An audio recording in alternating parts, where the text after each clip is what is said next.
Welcome to the Mind of Business Success podcast. I'm your host, Alicia Cramer. Our guest today is Stacy Bahrenfuss, and we're going to talk about the subconscious mind.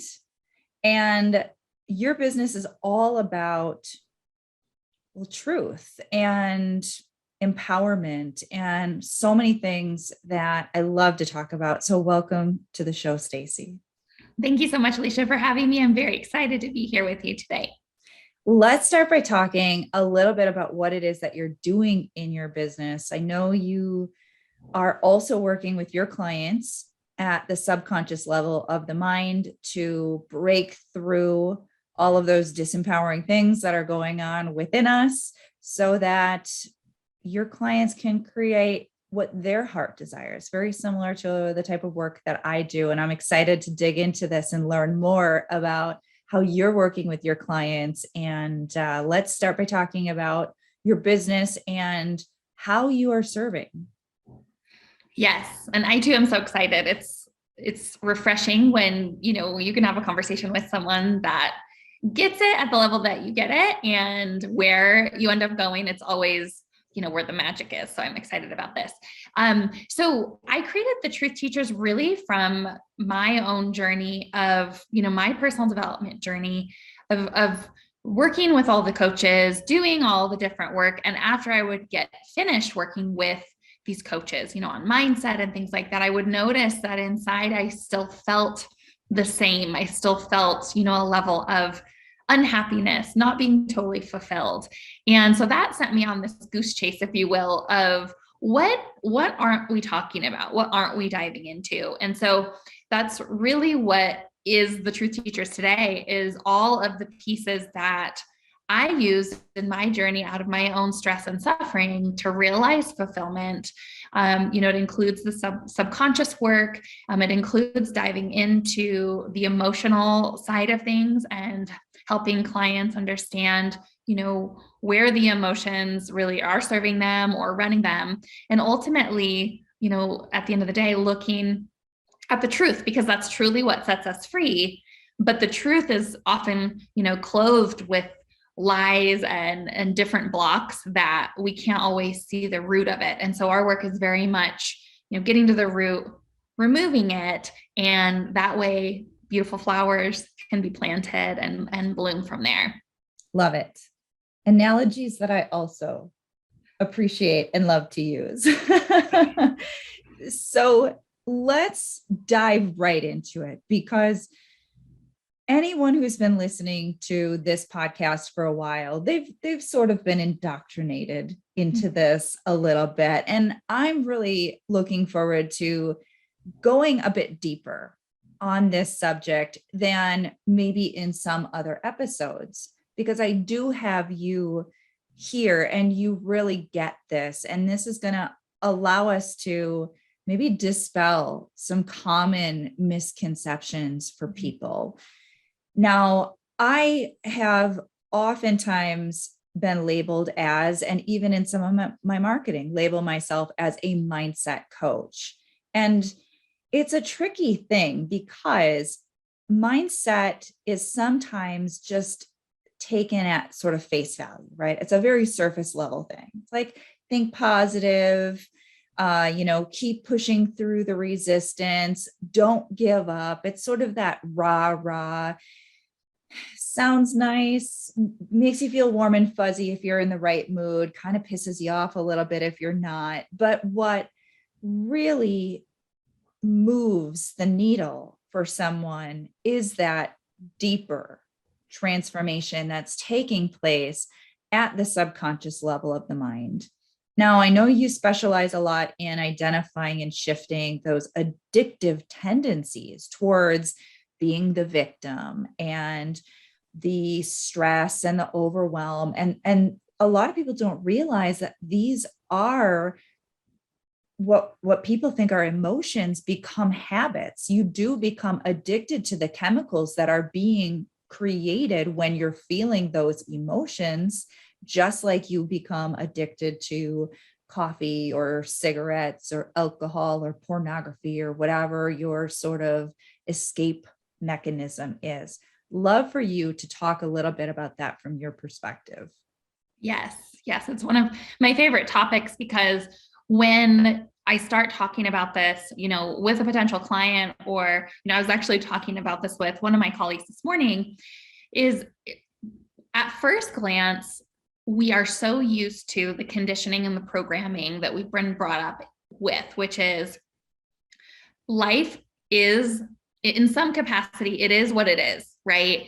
There are things that we just have to deal with, is the story that often plagues us. And what I mean by that is, a lot of times there are certain areas of our lives where we don't feel like we can completely take ownership of that area. We think that we're not fully the creator of our lives in that area. And we all have, the drug of choice, the area of choice in our lives, whether that's our finances or relationships, body image, whatever the case may be.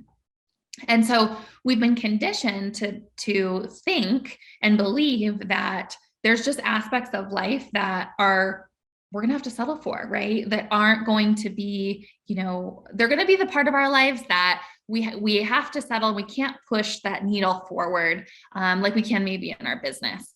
And what's so fascinating, if you dive into it, is that at the core of that, as you mentioned, right, is this: I'm a victim of life happening to me.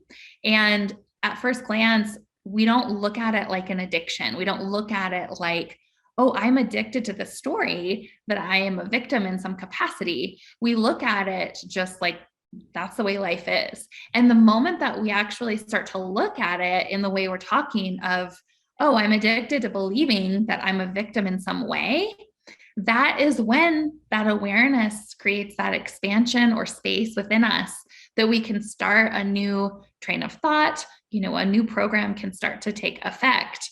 But it's really by seeing that, first, and being willing to do it without judgment. I think that's the other big piece, right? Because the moment we judge, it's kind of like, just take your hands off the wheel again, because you're letting the subconscious drive. I've seen a pattern where, even with a client that I've worked with for years in some cases, and they've broken through so much and they've come so far, when they key into one of those old stories, everything that they've learned is immediately discarded. They immediately get sucked into that disempowering state. Mm-hmm. And someone who is otherwise incredibly empowered can go into that victim mode because that conditioning now is triggered, it's activated. Mm-hmm. And it does take a little bit of effort in some cases to be able to see that objectively and recognize what you're actually doing, because when you're in the moment of the intensity of that negative emotion, it sort of sweeps you in. Mm-hmm. Now, I would guess that the people listening have achieved some goals and some objectives already in their life. We all have, right? To some extent. Some people might be sitting there thinking, oh, I really haven't achieved that much. Maybe they're still new to the game. Maybe they're still new in business, or whatever the case may be. But even those individuals can usually find something where they broke through, something where they achieved something incredible. Buying your first house, getting married, whatever it might be. Now, I'd love to kind of dig into this a little bit more, because there's often like a theme, right? So people have sort of this disempowerment theme. And it is, I've heard it referred to, I had a mentor that I trained with many, many years ago. I'd call it a blind spot. And I know other people refer to it as that as well. And I think you're in real estate also. I also have a side business in real estate. So I love to use this analogy, right? So if one of your outlet covers gets cracked, you ran into it with the something, right? Got cracked. The first time you see it, it's going to drive you crazy. doesn't feel good. You're like, ooh, I don't like the way that looks. That should be fixed. That should not have happened. But now you don't do anything about it. And so it just sort of like still weighing, nagging at you, but you start to get desensitized to it a little bit. The uncomfortable feelings are still there. You still don't like it. You still technically see it, but it's not as you sort of like, you've acclimated to the discomfort, if you will. And it's not until you have guests coming that you see it and you remember, oh, I need to do something about that. I don't want anybody to see that. So when people are living life and they're dealing with their struggles, they feel it, but it's not maybe as obvious to them. What is it that is causing me that distress? What is it that is nagging at me that doesn't feel good? Now, this is a really big question, and it might be putting you on the spot a little bit, but I'd love for you to share with our listeners a little bit about maybe how they can start to recognize what some of that programming is. Mm-hmm. Yes, absolutely. And it's so funny. I love your example. I'm thinking of the example that that I use, and I used it with a client last week, which was like, when you just get that zit on your face right before the photo shoot, and you can't miss it now, right? It's just in your face. Same kind of idea, right? Or I've given other examples similar to what yours is, and it's such a great one because that's life. We have something that pricks us, or we have the broken, outlet cover, and it just is fine until it's not. And I think that is definitely the trend. And I'm sure you see this too, is we're at a time in history where we are really at this crossroads where a lot of the baggage, or the things that we've lived with for so long, they're so in our face that we have to deal with them and really see the truth about it to be free and become more conscious, or live an unconscious path. And for most of us, that's just not the option, because like the outlet cover, it's like once you see it, you can't unsee it. And so it's there at some level.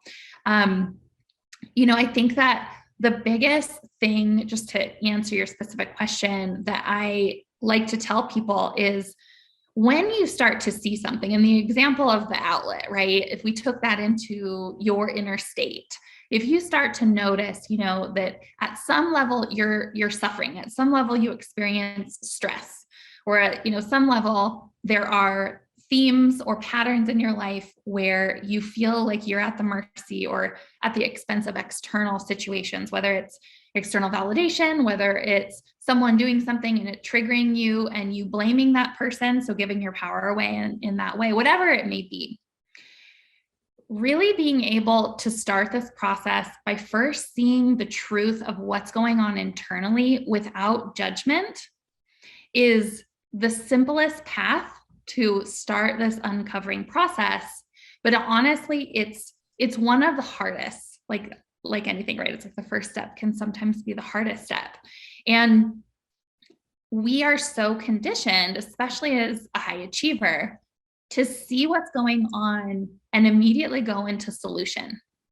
So see that at some level we're distressed, see at some level there's a dissatisfaction. What's the opposite? And go there, right? Go into, how do I solve this? Because naturally, if we solve it, we go to that next level. Well, with the inner game, it's quite different, right? If you go immediately into solving it, that's where sometimes it's only dealing with the symptom. You're not actually dealing with the root. And so the best way, and it's so simple that sometimes it gets overcomplicated, but the best way is to see what's going on without judgment. And I'll give an example, is if you're stressed, see that you're stressed without explaining why, without explaining who did what to you or what happened at work. Just see the state. So I'm stressed, and then try to identify an emotion and let it be. Don't try to change it or judge it. And that is where you can start to really see it for what it is. And it can start the release process versus going in and trying to change it. Oh, I'm stressed. Let's solve it. This allows that spaciousness to really start to see the root of it. Awesome. I love it. Now, this addiction to these emotions. So what's going on there? As far as the addiction to why do we do this to ourselves? Why do some people seem to be addicted, if you will, to stress, to overwhelm, to feeling like they don't have control? Why do we default to these same old negative emotions over and over and over again? Yeah, so it's really fascinating actually, because it's an unwinding process, or peeling back the onion over and over and over again. It's like the never-ending onion peeling story. But at the core, what's happening from a brain chemistry perspective has a lot to do with why we get stuck in those patterns. And so looking at it more from that perspective also can allow you to see it more objectively versus taking it personally. And so when you can see that your struggle, that something is happening in your brain, the same as if you were going to take a drink or if you were smoking, like we talked about earlier, right? That again, that can lead you to a state of almost being like an observer to this movie of, oh, this is interesting. Try to have a curiosity about it. But the reason that happens to a lot of us is because, number one, our conditioning, right? Our programming, the way we were brought up, especially by our parents and where they were coming from, right? With our grandparents, especially, they came from a time when there was a lot of change and a lot of situations that reinforced the lie that things are happening to us. And so it's really our responsibility to see this truth so that we can be free and set right the narrative going forward.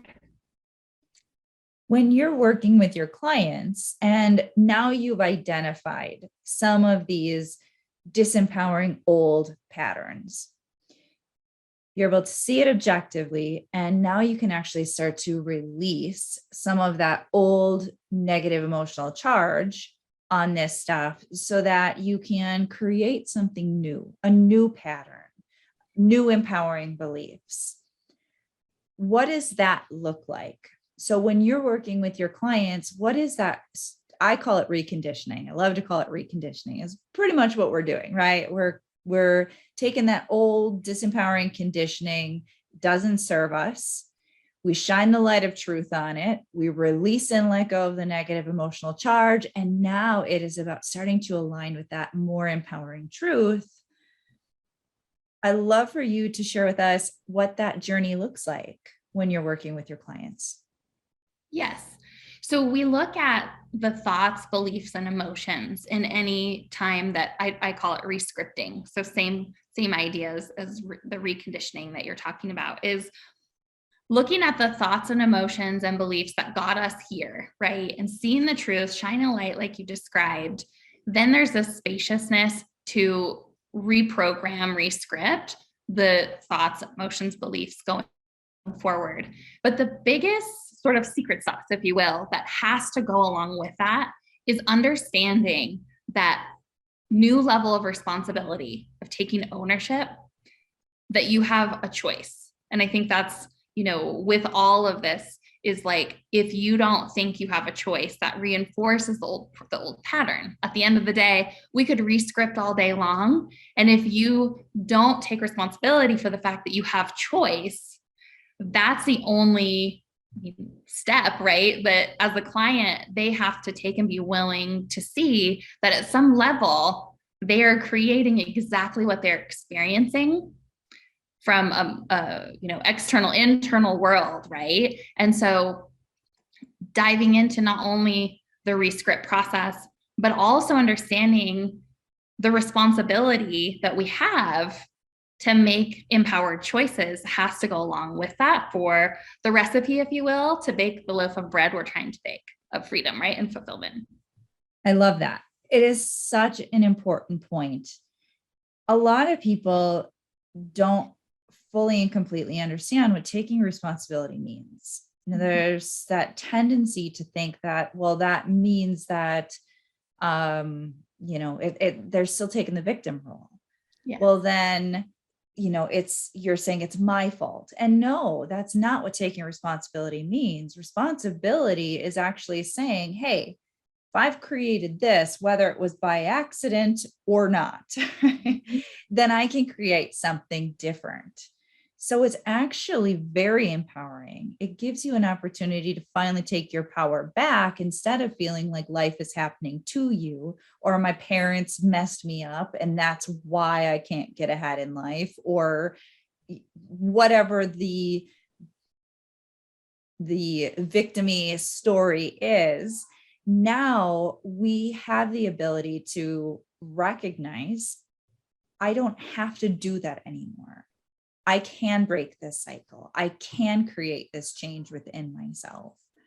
And that doesn't mean that there won't be a little bit of pushback from the subconscious mind from time to time. But as you start to clean that stuff up, that's really when we start to lock into that new script, that new story that we're creating for ourselves. And there are a lot of incredible people who did not start in a very good place.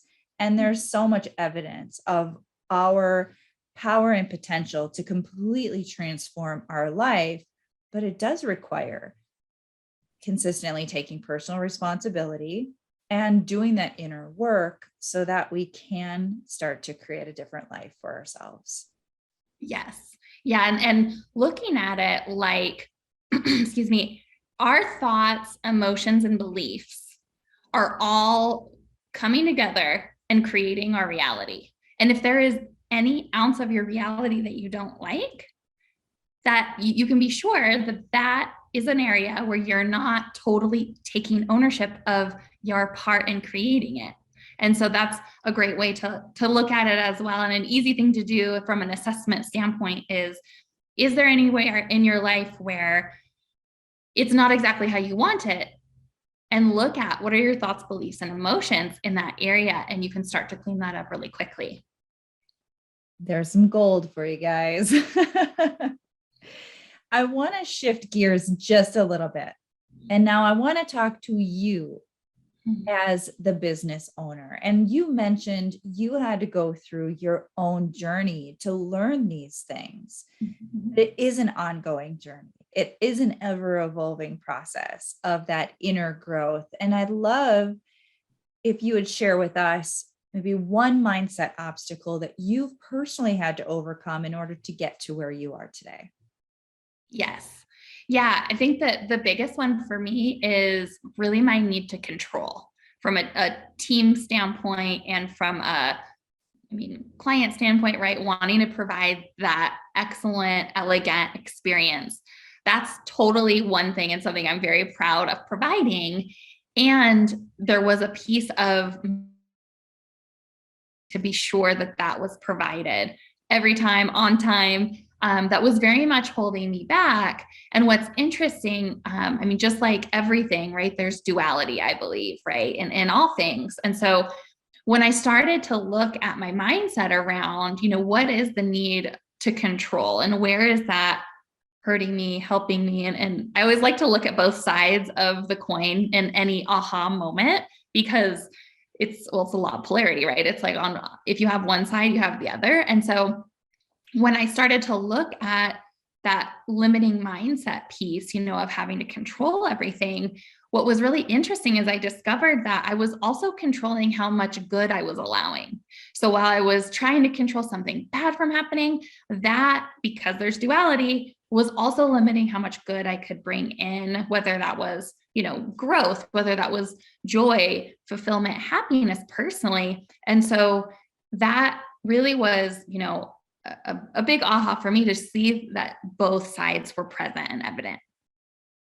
Such a powerful awareness. And I want to just talk for a brief moment Yeah. about this piece about looking at both sides, because that's not frequently talked about unless we're talking with someone who has a deeper understanding of the laws of the universe, how the universe actually works. So when we're looking at both sides, that allows us to see our attachments to our somewhat limiting belief, you could say, as well as our aversions to those very same beliefs. And we can see with a lot more clarity how we're sort of in this internal tug of war with ourselves.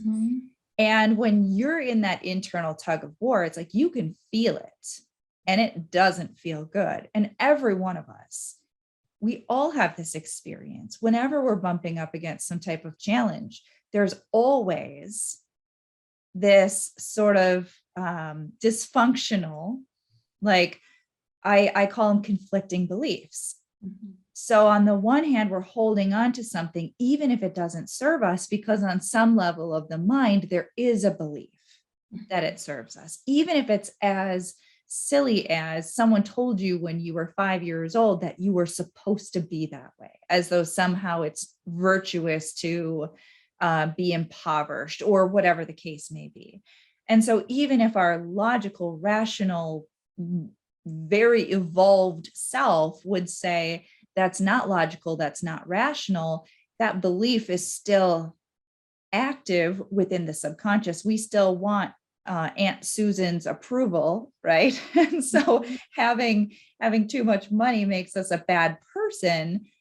We have that internal conflict, and being able to look at all sides of your beliefs really does help to see what some of those limiting beliefs are. And in so many cases, once we see how irrational some of those things are, it allows us to shift a lot of stuff quite easily. Some things certainly do require a little bit more effort, but a lot of our stuff is quite ridiculous. Yes. No, it totally is. And looking at both sides, and even one thing that I like to do with clients too is like look at if something's happening in your business, look at another area of your life and find the match. Almost like the I know as a child I played the matching game, the card matching game is like, can you find that same pattern acting out in another area of life? Different characters are in the movie.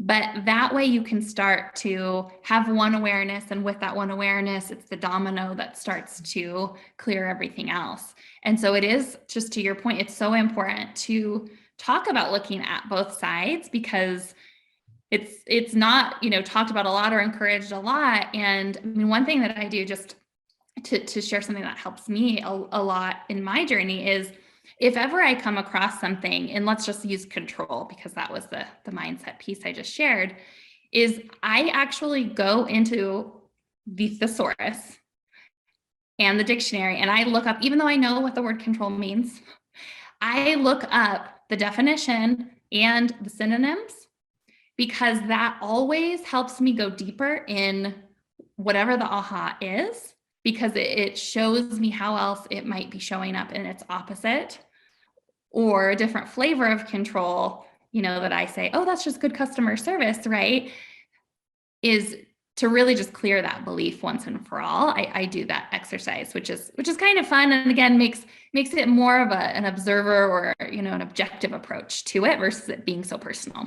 Yeah, I love it. And I always say, I probably say the word objective to my clients so much. It's ridiculous, but it is so important for us to see these things from that objective perspective, because when we have the negative emotional charge, we're operating from the old program. We're operating from the victim. We're operating from that disempowered perspective.